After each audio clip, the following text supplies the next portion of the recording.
people search for things in different ways. They'll use different terms. It's all based on how they think. So if your metadata is not enriched, and that person does a search, either a voice search or enters a search term, and that information is not part of the metadata, that consumer is not going to find what they want. So the only way to do that is just to continue to add metadata to the information that improves search results. The information that comes in from the variety of sources of content is often not the same. It's not aligned. So simple things like the rating might be actually formatted differently when you get it sourced from one source versus another. So when you get into the content management challenge, you've got to make sure that you're properly rooting out content that's inappropriate for youngsters.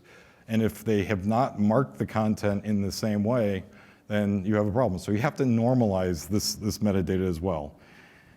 But the most important thing is the ability to enrich. So add metadata to the information so that you have a better chance of doing better recommendations for those end users, and also making the search process easier for the end customer.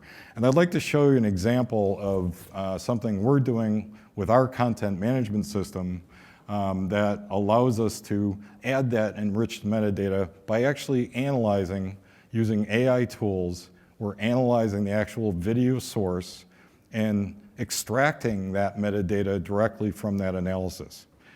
So this is a view of our content management system, and we're going to show a title called Tears of Steel, whereby you can see some of the metadata that's part of it.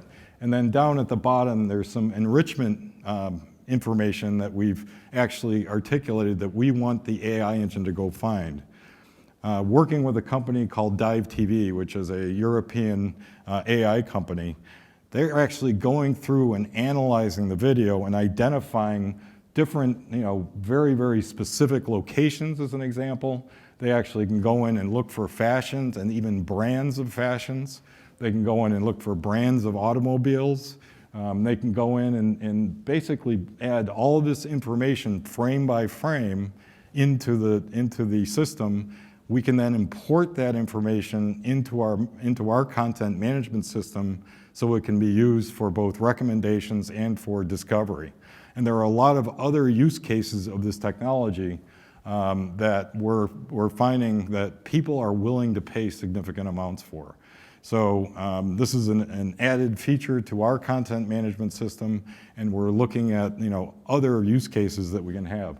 So here it's just demonstrating that we've gone into our content management system, so this is now part of that big warehouse of information that we have. And we see that we've marked the Amsterdam Central Station.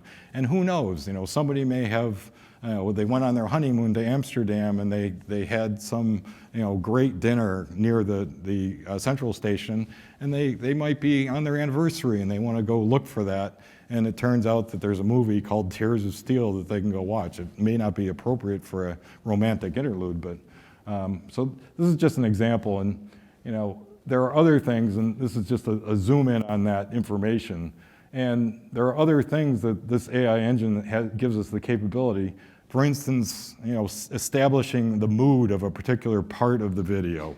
So, as an example, there's a really exciting car chase that includes Audis. There's also a set of scene changes that is marked here, so that after you've put the content in and you have the rights to be able to do ad insertion, think about the use case where you may have information about an end user that they happen to be an Audi lover, and you just had this exciting Audi car chase in the Transporter movie, of course, and the end result is you take the scene break right after that car chase and present an Audi commercial to them from the ad system.